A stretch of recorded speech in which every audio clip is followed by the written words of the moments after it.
दोस्तों, एक ऐसी दुनिया है जहां लोग पानी की बूंद बूंद को तरस रहे हैं। डेली का काम बिना पानी के करने पर मजबूर हैं। कैसे करेंगे, क्योंकि उन्हें पीने तक का भरपूर पानी नहीं मिल रहा। लेकिन जैसा हमेशा होता है ना, अमीरों के पास चाहे दुनिया में कैसी भी मुसीबत क्यों ना आ जाए, उन्हें परेशानी नहीं होती। वैसा ही कुछ यहाँ पर भी है दोस्तों।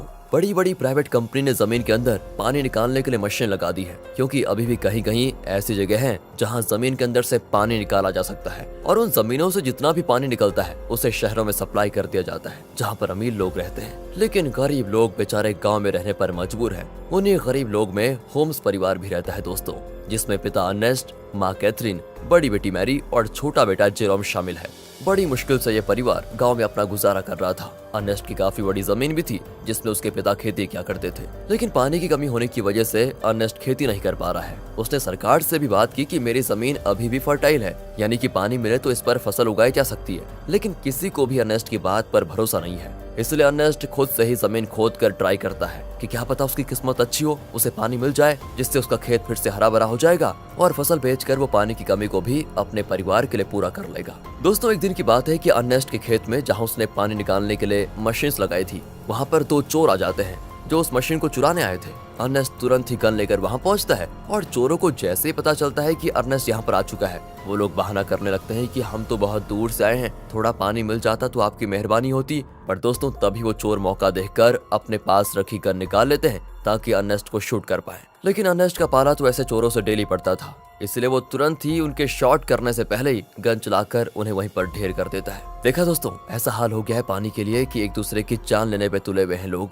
अर्नेस्ट अपनी मशीन को चेक करने आता है, लेकिन बेचारे को पता चलता है कि यहाँ से जो थोड़ा बहुत पानी निकलता था वो भी खत्म हो चुका है। इसका मतलब कि अब उसे दूसरी जगह फिर से गड्ढा खोदकर मशीन लगानी होगी ताकि वहाँ से पानी निकाला जा सके। अर्नेस्ट अब जेरोम के साथ वाटरमैन के पास जाता है। दोस्तों, वाटरमैन ऐसे लोगों का ग्रुप है जो प्राइवेट कंपनी के लिए काम करते हैं, बड़ी बड़ी मशीनों को लगाना ताकि अंदर से पानी निकाला जा सके, और ये पानी शहर में सप्लाई किया जाता है। वैसे अर्नेस्ट इन लोगों को शराब या खाने पीने की चीजें डिलीवर करने का काम करता है। वो शहर से सारी चीजें अपने गधे पर लाद कर लेकर आता है और इन वाटरमैन को दे देता है। उन्हीं वाटरमैन में मैक्स नाम का एक आदमी भी शामिल है, जिससे अर्नेस्ट की थोड़ी अच्छी पहचान होती है। अर्नेस्ट मैक्स से कहता है कि देखो भाई, तुमने यहाँ बड़ी मशीन लगाने का काम शुरू कर दिया है। यहाँ से थोड़ी दूर मेरा खेत है जहाँ पानी आता था वैसे, लेकिन तुम्हारे यहाँ वो बड़ी मशीन लगाने की वजह से जो थोड़ा बहुत पानी मेरे खेत को मिलता था, अब वो भी बंद हो गया है। क्या तुम अपनी इन बड़ी मशीनों की लाइन दूसरी जगह नहीं लेकर जा सकते? मैक्स कहता है कि ये तो मेरा काम नहीं है, तुम्हें बात करनी है तो तुम हमारे बॉस से जाकर कर सकते हो। अर्नेस्ट को पता होता है कि बॉस तो उसकी सुनने वाला है नहीं, इसलिए वो बेचारा अपना छोटा सा मुंह लेकर जेरोम के साथ घर आने के लिए निकल आता है। लेकिन जब इंसान की किस्मत खराब हो तो उसके साथ बुरी चीजें होने में टाइम नहीं लगता। ऐसा ही अर्नेस्ट के साथ भी हो जाता है। आते समय उसके गधे का पैर पत्थर से टकराने की वजह से वो नीचे गिर जाता है, और गिरने की वजह से उसकी एक टांग टूट जाती है। बेचारा गधा प्यास से पहले परेशान था, टांग टूटने से उसको और तड़पन होती है, इसलिए अर्नेस्ट उसकी तकलीफ को खत्म करने के लिए मजबूरन उससे वहीं मार डालता है। दोस्तों, क्या करता बेचारा। इसके बाद वो एक ऑक्शन हाउस में आता है जहां पुराने रोबोट्स को रिपेयर करके बेचा जाता है। अर्नेस्ट ऐसे एक रोबोट को खरीदने आया था ताकि आगे से वो डिलीवरी का काम संभाल पाए। साथ ही ऑक्शन में फेलम नाम का बंदा भी रोबोट पर बोली लगाने आता है, लेकिन आखिर में अर्नेस्ट को वो रोबोट मिल जाता है, जिसे पाकर अर्नेस्ट और जेरोम बड़े खुश होते हैं कि चलो कुछ तो काम की चीज आई हाथ में। इसके बाद दोनों हॉस्पिटल आते हैं जहां कैथरीन रहती है। कुछ समय पहले एक दुर्घटना का शिकार हो गई थी कैथरीन, इसलिए वो चल फिर नहीं पाती। इसलिए हॉस्पिटल में वायर के जरिए कैथरीन को रखा जाता है। वायर मतलब जो कैथरीन को चलने में मदद करते हैं। अब देखिए, अर्नेस्ट के पास इतने पैसे तो है नहीं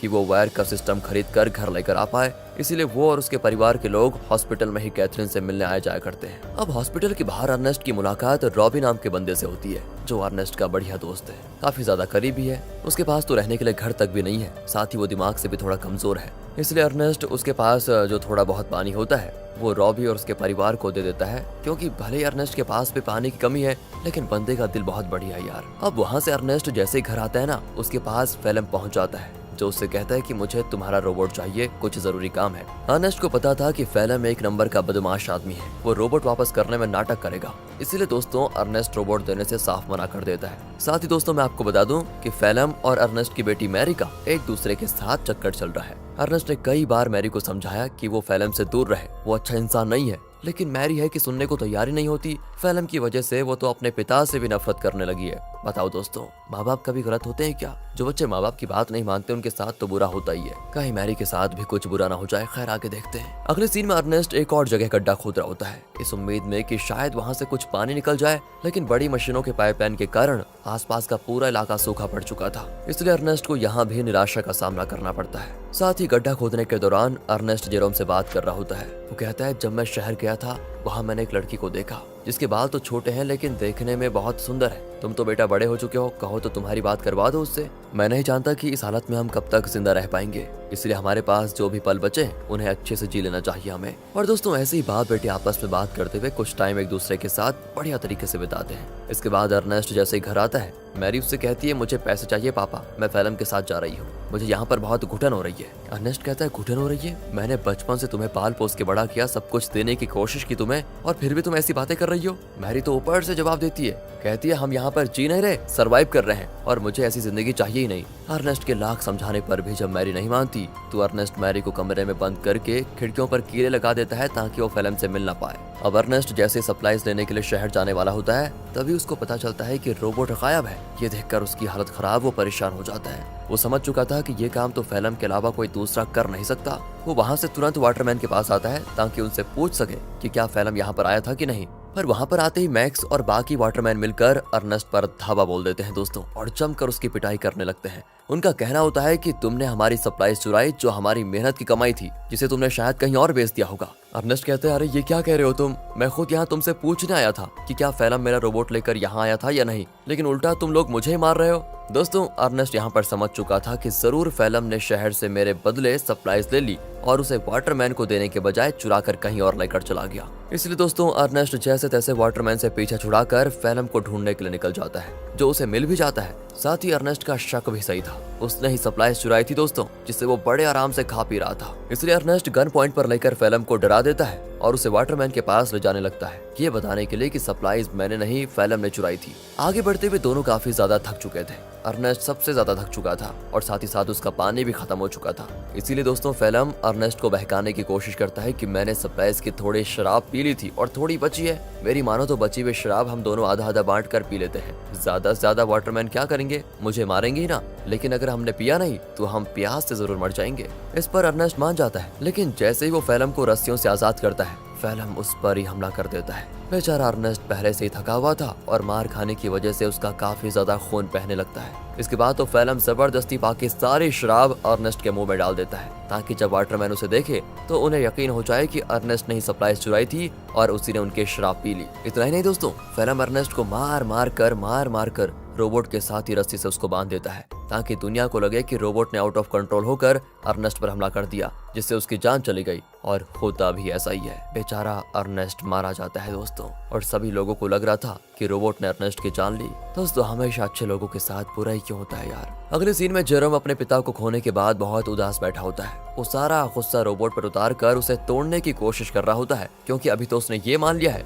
कि रोबोट ने ही उसके पिता की जान ली। लेकिन हम सब जानते हैं कि सच्चाई क्या है। तब वहाँ पर फिल्म आकर जेरोम से कहता है, रोबोट को तोड़कर क्या मिलेगा, ये आगे चलकर हमारे ही काम आएगा, इसलिए इसको तोड़ो मत और तुम चिंता मत करो, मैं हूं ना, मैं तुम्हारे परिवार को संभाल लूंगा, तुम्हारे और मैरी का अच्छे से ख्याल भी रखूंगा। पता हो दोस्तों, कातिल मसीहा बनने की कोशिश कर रहा है। अगले सीन में दिखाते हैं कि फिल्म मैक्स के पास आकर कहता है, मुझे पानी की एक पाइपलाइन चाहिए ताकि उसकी मदद से मैं अर्नेस्ट की जमीन पर खेती कर सकूं। मैक्स कहता है, मैं क्या तुम्हारा कोई नौकर हूं, जो तुम कहोगे और मैं कर दूंगा। तो फिल्म उससे कहता है कि अच्छा, तुम्हें मानना पड़ेगा दोस्त, मानना पड़ेगा। वो दोस्तों उसका चाकू दिखाते हुए कहता है, ये चाकू तो याद है ना तुम्हें, उस दिन जब सप्लाईज लेकर तुम लोगों ने अर्नेस्ट पर हमला किया था, तब ये चाकू अर्नेस्ट ने तुमसे ले लिया था और मुझे ये चाकू उसकी बॉडी के पास मिला जिसमें तुम्हारा नाम लिखा हुआ है। सभी जानते हैं कि मरने से एक रात पहले सप्लाईज लेकर तुम्हारी और उसकी लड़ाई हुई थी। तो मैं क्या सोच रहा था कि मैं जाकर सभी को ये बात बता देता हूँ कि लड़ाई के दौरान तो मैक्स अर्नेस्ट को नहीं मार पाया, लेकिन अगले दिन जब उसे मौका मिला तो उसने अर्नेस्ट को मार दिया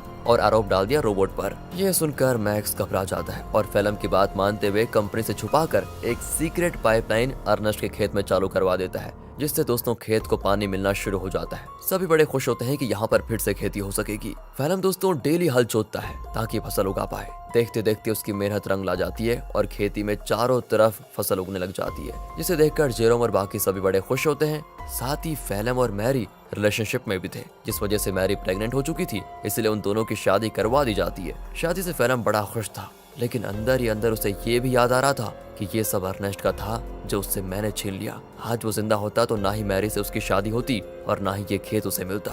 अर्नेस्ट के मरने के बाद फैलम ने उसकी सारी चीजों को दोस्तों अपना लिया होता है, लेकिन ये इंसान यहाँ पर भी नहीं रुकेगा। अभी आप इसके पाप देखिए कितना करता है ये। अगले सीन में बैंक से कुछ कर्मचारी आते हैं जो फैलम के पैरों तले जमीन खिसका देने वाली बात बताते हैं कि जमीन पर तुम्हारी फसल उगी है। उस जमीन को अर्नेस्ट ने गिरवी रखा था, वो तो मर गया, इसलिए अब ये जमीन बैंक की होती है और इसमें जो फसल उगी है वो भी बैंक के पास ही जाएगी। फैलम कहता है नहीं, ऐसा नहीं हो सकता, ये बात तुम्हें पहले बतानी चाहिए थी जब यहाँ पर फसल नहीं उगी थी उस समय, और अगर तुम पहले बता देते तो मैं कोई दूसरी जमीन देख लेता। लेकिन दोस्तों बैंक वाले नहीं मानते, वो कहते हैं कि 1 हफ्ते के अंदर अगर पैसे नहीं मिले तो इस जमीन को तुम भूल जाना। इतना कहने के बाद वो चले जाते हैं। फैलम तो परेशान हो चुका था कि अर्नेस्ट ने तो मुझे बेवकूफ बना दिया, बेकारी कहेगा, जमीन तक गिरवी रखिए, बताओ अब पैसों का बंदोबस्त कैसे कर पाऊंगा। बताओ दोस्तों, ये तो वही बात हो गई, उल्टा चोर कोतवाल को डांटे। खैर अब फैलम जेरोम से कहकर रोबोट ले जाने लग जाता है। वो कहता है मैं रोबोट को बेचने जा रहा हूँ ताकि इससे मिले पैसों से बैंक वालों का उधार चुका पाऊँ। लेकिन दोस्तों फैलम शरीफ आदमी नहीं था, वो रॉबी